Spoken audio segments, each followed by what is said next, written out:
नमस्कार दोस्तों। मैं डॉक्टर कैलाश पचार, कान नाक गला रोग विशेषज्ञ। आज अपन बात करेंगे बहुत कॉमन टॉपिक की। छोटे बच्चे होते हैं, वो कई बार नाक में, कान में, गले में फॉरेन बॉडी फंसा लेते हैं या फंस जाती है।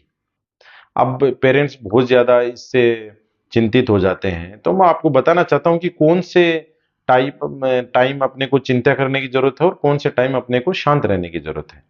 अब होती है सबसे पहले चालू करते हैं नेजल फॉरेन बॉडी की। नाक में बच्चे जैसे लिखने वाली चीजें, कोई फोम या पेंसिल का कोई पार्ट या कोई राउंडेड गोलियां, कुछ भी जो खाने वाली गोलियां, कुछ भी नाक में फंसा लेते हैं। तो उसमें ज्यादा चिंतित होने की जरूरत नहीं। बहुत को डर लगता है कि वो सांस की नली में चले जाएंगे, ऐसी बहुत कम संभावनाएं होती हैं। नाक में मेनली यदि कोई बच्चा सेल नाक के अंदर फंसा दिया, तो वो इमरजेंसी में अपने को दिखाना होता है कि नेजल, क्योंकि उससे एसिड निकलता है और नाक की म्यूकोसा को खराब कर देता है। और रूटीन नेजल फोरेन बॉडीज हैं जो ज्यादा रिएक्शन नहीं करती नाक में, उनसे ज्यादा चिंतित होने की जरूरत नहीं। एक सिंपल फोर्स शेप आता है जो जॉब्सन हॉट प्रोब, उससे नेजल फोरेन बॉडी निकल जाती है। कई बार फोरेन बॉडी डीप हो जाती है या कई कोई अटेम्प्ट करता है और वो नहीं निकल पाती, उनको अपने को पेशेंट को बेहोश करके निकालना पड़ता है। फिर भी नेजल फोरेन बॉडियां रूटीनली सेफ है। दूसरी होती है ईयर फोरेन बॉडी। अब ईयर फोरेन बॉडी कई बार एक्सीडेंटली हो जाती है, कई बार बच्चे जानबूझ के कर लेते हैं। ये एक्सीडेंटली में आगे, जैसे बच्चा रात को सो रहा है और कोई कीड़ा कान में चला गया, वो परेशान करता है, बच्चा दर्द होता है, वो तो आपको इमरजेंसी में उसको निकलवाना पड़ता है।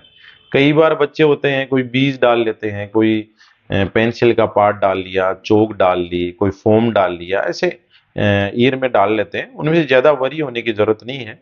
आपको जैसे इमरजेंसी रात में डाल लिया तो डॉक्टर के पास कोई इमरजेंसी में जाने की जरूरत नहीं, सुबह आराम से दिखाएं और इजीली जो ईएनटी सर्जन है वो निकाल देते हैं।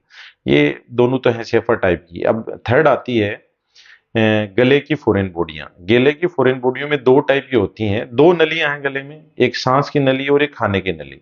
यदि सांस की नली में कुछ चला जाता है तो वो अपने के लिए बिल्कुल चिंता का विषय है। अब पता कैसे चलता है कि सांस की नली में गई है कोई चीज या खाने की नली में? अब यदि सांस की नली में कोई चीज जाती है तो उसका पहला साइन है, खाते ही बच्चे को खांसी आना चालू हो जाती है और वो खांसी कंटिन्यू रहती है। इसका मतलब कोई ना कोई चीज अपनी ब्रोंकस में यानी सांस की नली में गई, और सांस की नली में जाती है तो अपने को इमरजेंसी में दिखाना चाहिए।